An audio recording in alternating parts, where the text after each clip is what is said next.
This is CBT News special coverage of the 2023 NADA Show.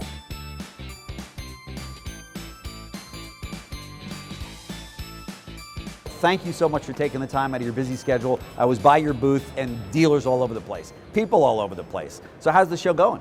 It's great. It's great. It's we didn't know what to expect, right? You know, first time in Dallas. Sure. I've been doing NADA since 96 or Oh my 97. gosh. Wow. And, Wow. And you got the 10-gallon hat and all. Oh man, we got a cowboy boots hat. We had belt buckles made. You know, we look like we're ready to go, you know, rodeo. That is fantastic. That's great. Yeah. So let's talk a little bit about supply and demand conditions out there. As you know, that's on everyone's mind. Give us your perspective. You sit in a very unique position looking at so many deals, analyzing so many deals, literally millions of transactions and applications and stuff. So talk to us about where you think the automotive industry is today.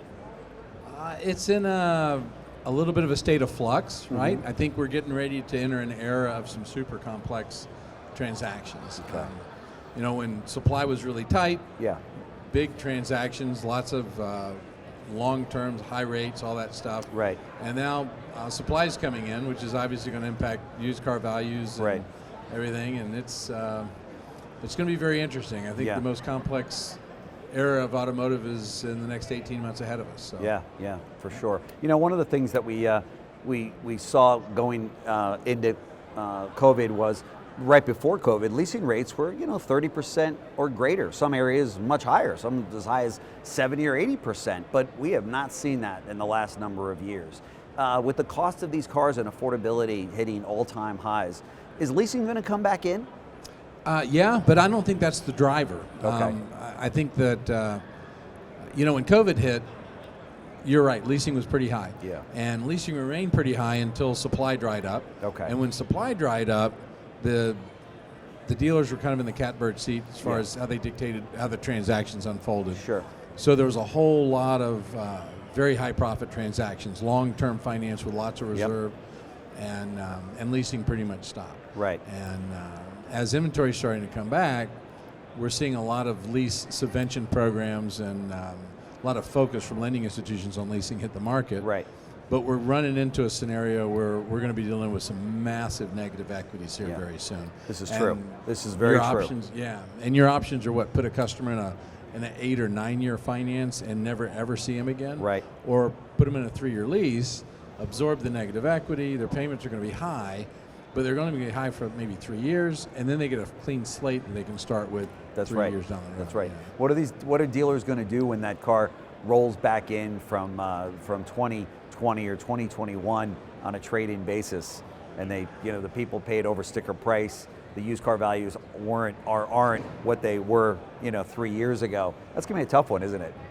It's going to be very tough. Yeah. So it's not just the fact that it's a 3-year-old car. Yeah. It's as inventory levels come in, as new vehicle inventory levels come in, the price to acquire a new one from a payment perspective is going to drop, right? Because it has to. Yeah, supply and demand dictates, right? Of course. So the value of that used car is dictated by how many used cars like it are there out in the marketplace, and what's the cost to acquire a new one. Right. And if I can get a new one for $200 a month cheaper than I can get a used one, then the used value is going to plummet. Yeah. And then that's when we're going to really see some of these massive negative equities, and I think that leasing is going to help, but I think it's going to be very challenging for a lot of us. Sure.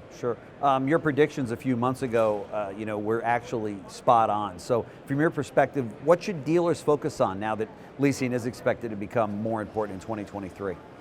Learning how to do it again, I think, is important. Just that basic, huh?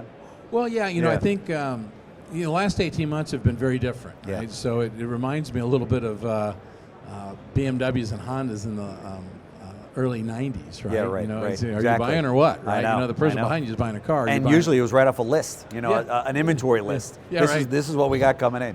Yeah, the soft close was press hard, sir. There's 3 copies, right? That's right. So I think we lost some of the art, right? And I think we lost some of the people because it didn't take as much art to sell cars when supply was super low.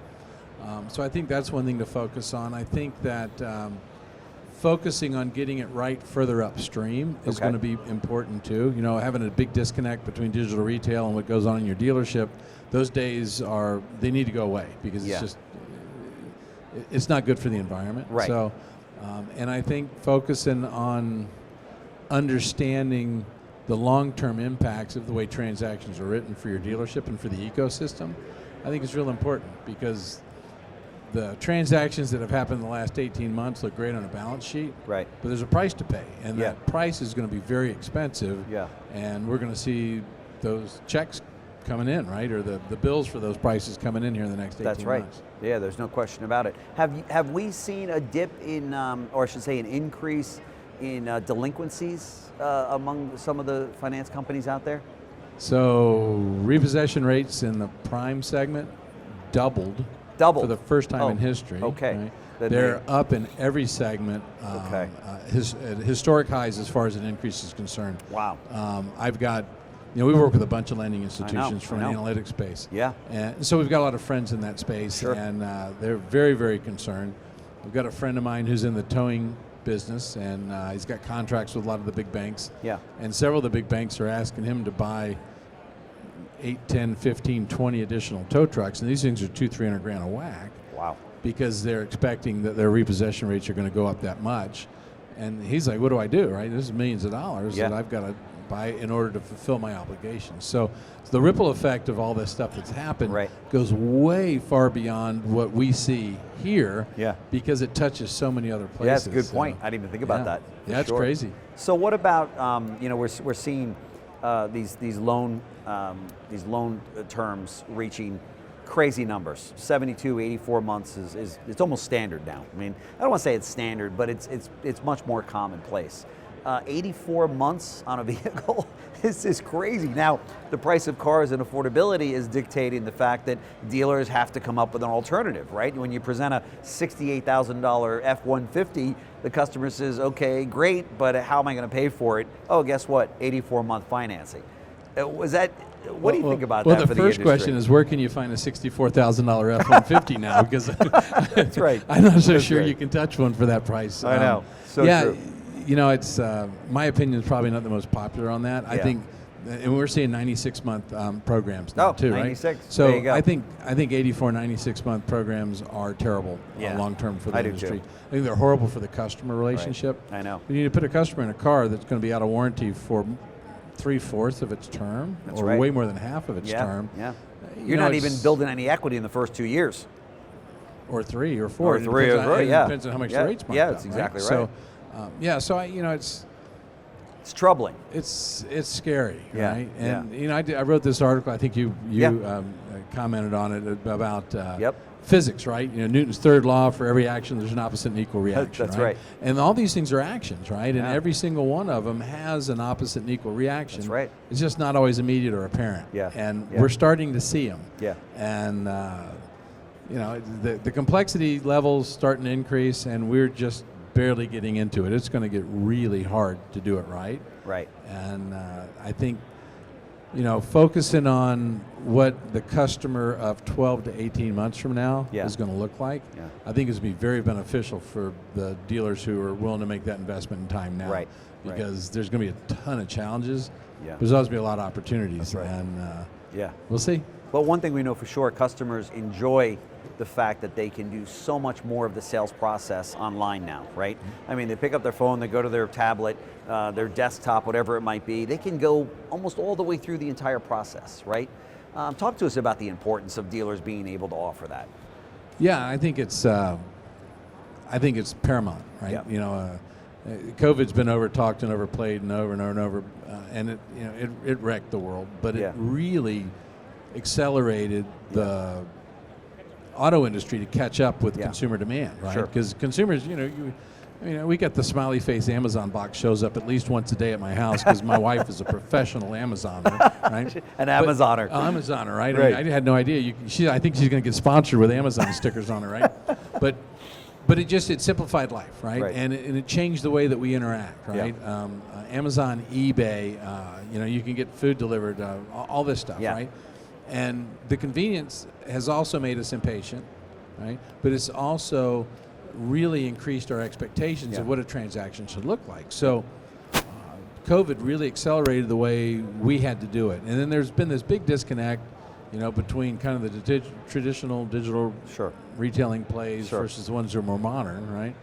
And I think we have to get it, but we got to get it right? If we're going to quote payments upstream, which we need to do, we got to quote the dealer payments their way because it's got to be consistent. That's right. I get and quoted accurate. Exactly. It can't change, right? It's got to be defendable, transactable, and every journey's a snowflake. It's different, right? So it doesn't matter which touch points you hit along your way to getting a new vehicle. If the messaging is the same at every touch point, assuming the scenario is not changing, the payments are staying the same. When that consumer makes that clicks to bricks transition to take delivery of the vehicle, whether it's in the store or delivered to them, if what they're presented is exactly the same as what they were told, that's gold.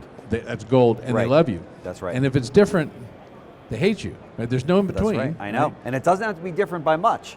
Right? No. Yeah. And it's never, if it's different and it's lower, but then they're okay with it. Yeah. Right. Still makes them a little nervous. Yeah, exactly. Right. Well, why is the payment different? Oh, because we really love you, right? That's right. That's right.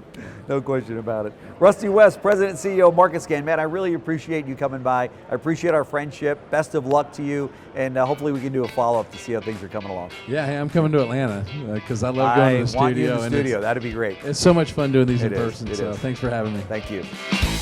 Thanks for watching our special coverage of the 2023 NADA Show.